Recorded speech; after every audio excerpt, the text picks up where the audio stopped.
네, 안녕하세요. 저는 부산대학 철학과 정대훈이라고 합니다.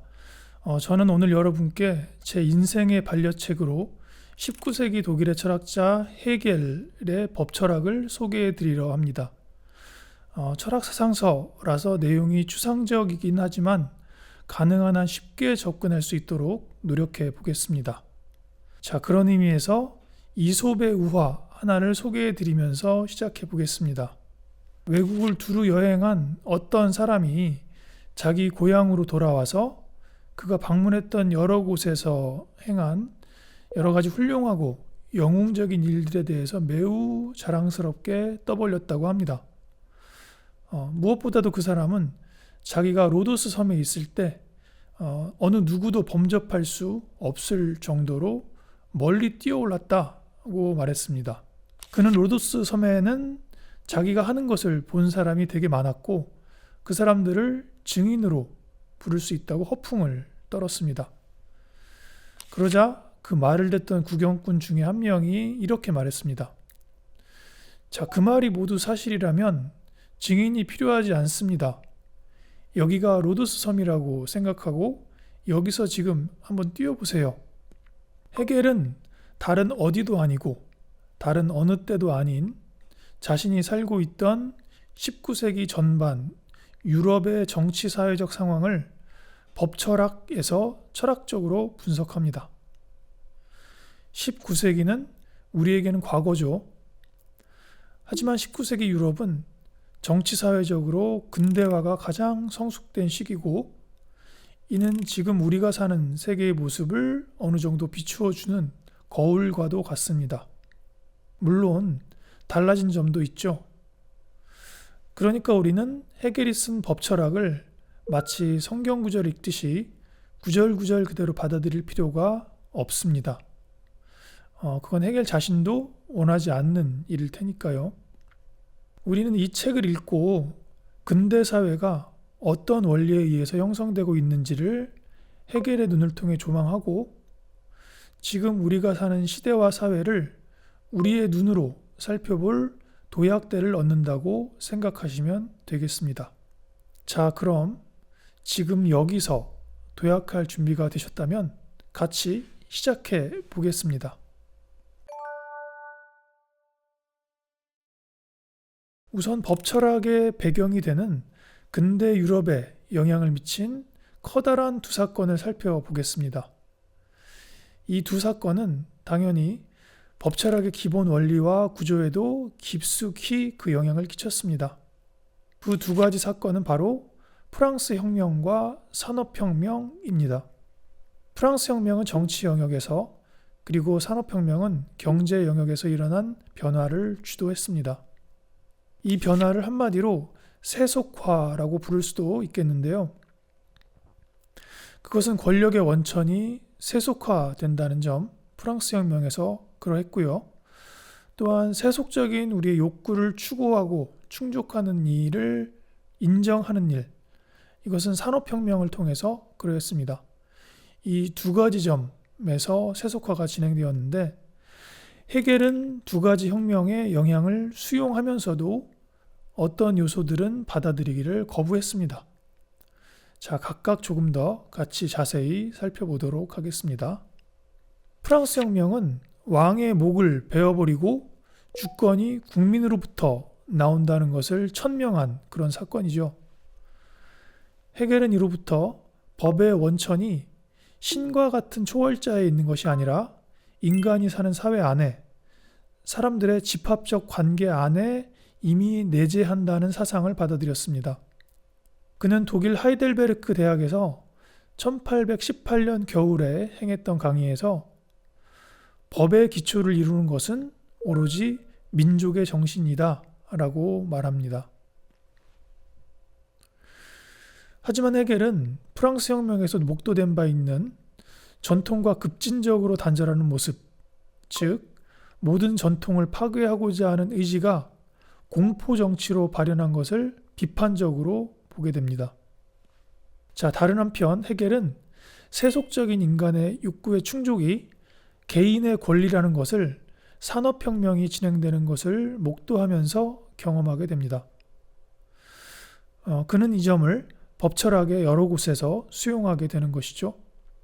하지만 산업혁명은 동시에 특히 자본주의가 진행되면서 일어난 빈부격차, 그리고 가난한 사람들이 대규모로 발생하는 현상 등을 불러오게 됩니다.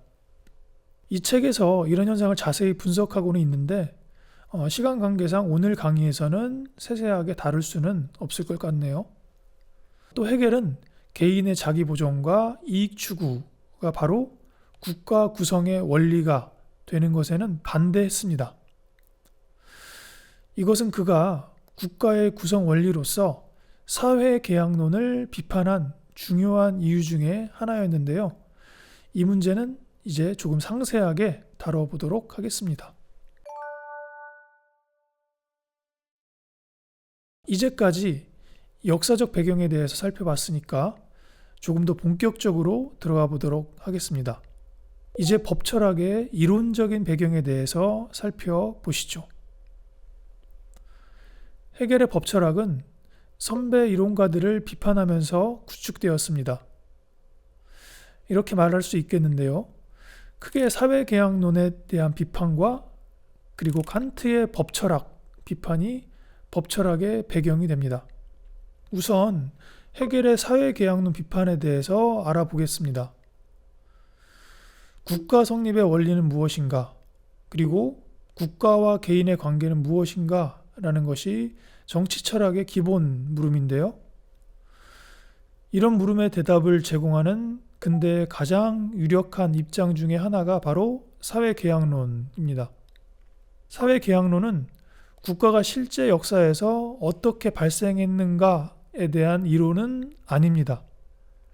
그런 이론이 아니라 국가가 성립하기 이전의 상태에서 사람들은 왜 그리고 어떻게 국가를 성립시킬 수밖에 없었는가를 따지는 이론입니다. 그러니까 국가 성립의 역사가 아니라 원리, 국가 성립의 정당성 근거를 따지는 방법론이죠. 자, 이렇게 사회계약론에서는 국가 이전의 상태를 상상하고 가정해 보는 일이 필수적인데요. 이 상태는 국가가 성립하기 이전의 상태이기 때문에 자연 상태라고 불립니다. 홉스나 로크, 루소 등의 여러 사회계약론자들이 모두 자연 상태라고 불렀습니다. 사상가들마다 세부적인 내용은 다 다르겠지만은 대체로 자연 상태에서는 각 개인이 자기 보존과 이익 추구가 제1의 원리이자 권리가 됩니다. 그러니까 자연 상태에서는 이 권리의 무제약적인 행사가 허용되니까 각자의 생명과 재산과 자유가 오히려 보장되지가 않습니다. 그래서 자연 상태에 있는 개인들은 필연적으로 계약을 통해서 자신의 생명, 재산, 자유를 보장하는 정치체제, 즉 국가의 설립으로 나아갈 수밖에 없게 됩니다. 이렇게 국가의 성립은 이런 방식으로 정당화됩니다. 다시 말하자면은 국가의 정당성 근거는 각 개인의 생명과 재산 그리고 이에 기반한 자유를 보호하는 데 있는 거죠. 각 개인은 이러한 보호를 보장받기 위해서 자연 상태에서 자신을 위해 행사할 수 있었던 무제한한 자유를 포기하고 그 권리를 국가 권력에 위임하게 됩니다. 이런 사회계약론의 근거에서 근대의 자유주의 국가관이 성립하게 됩니다. 예를 들어 보자면은 독일헌법 1조 1항은 이를 표현하고 있습니다. 한번 같이 읽어보겠습니다. 인간의 존엄은 불가침이다. 이것을 존중하고 보호하는 것은 모든 국가 권력의 의무이다. 이 말은 되게 당연한 것처럼 들리지만 우리나라 헌법 1조와는 성격이 상당히 다릅니다. 대한민국 헌법의 제1조는 뭐죠? 대한민국은 민주공화국이다. 대한민국의 주권은 국민에게 있고 모든 권력은 국민으로부터 나온다. 바로 이거죠. 그러니까 한국 헌법의 제1조와는 달리 독일 헌법은 첫 번째 조항에서부터 국가가 개인의 존엄과 자유를 지키는 것을 사명으로 한다는 것을 천명하고 이것을 자유주의적 성격을 지니고 있다고 우리는 말합니다. 헤겔은 이러한 사회계약론을 다음과 같이 비판합니다. 우선 사회계약론은 사회나 국가의 성립 원리를 사회와 국가가 부재한 상태로부터 끌어내려 한다는 것이죠. 이를 위해서는 사회계약론이 사회와 국가가 성립되기 이전에 인간이 놓여 있었던 자연적인 상태를 가정할 수밖에 없습니다. 그리고 이 가정 속에서 드러나는 자연적 인간, 자연인의 1차적 존재 방식은 원자론적인 고립 상태에서 자기 보존만을 추구한다는 것이죠.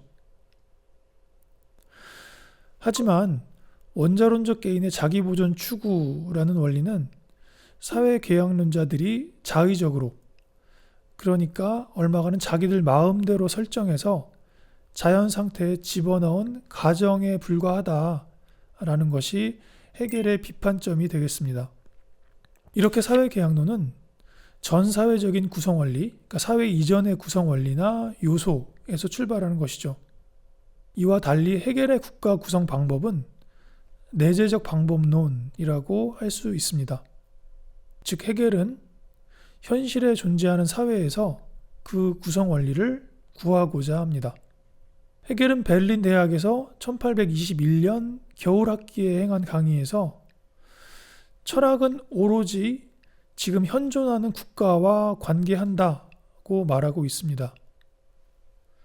다시 말하자면 헤겔은 사회 이전의 구성 요소나 아니면 사회를 넘어서 있는 초사회적인 당위 규범으로부터가 아니라 지금 그리고 여기에 우리가 처한 현실, 바로 이 현실에 대한 내재적인 분석으로부터 사회 구성의 원리를 구하고자 하는 것입니다. 그래서 오프닝에서 제가 언급한 법철학 서문의 저 유명한 이소부화의 구절을 헤겔이 말하게 되는 겁니다. 다시 한번 말해볼까요? 여기가 로도스다.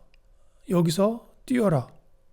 이런 의미에서 헤겔의 법철학은 우리 자신에 대한 존재론이라고 할 만하며 그의 법 개념은 이에 상응해서 이제 우리가 살펴보게 될 텐데요.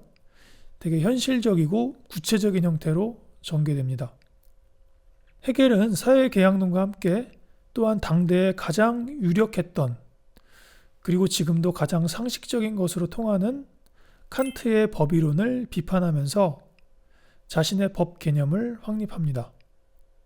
칸트는 윤리와 법을 범주적으로 구별합니다. 여기서 범주적으로 구별한다는 것은 이 구별이 가장 기본적인 구별이라는 뜻입니다. 칸트에 따르면은 윤리의 초점은 행위의 내적 동기가 뭐냐에 따라서 예를 들면은 자연적 동기에 따르느냐 아니면 의무에 따르느냐에 따라서 행위의 도덕성을 평가하는 데 맞춰져 있습니다.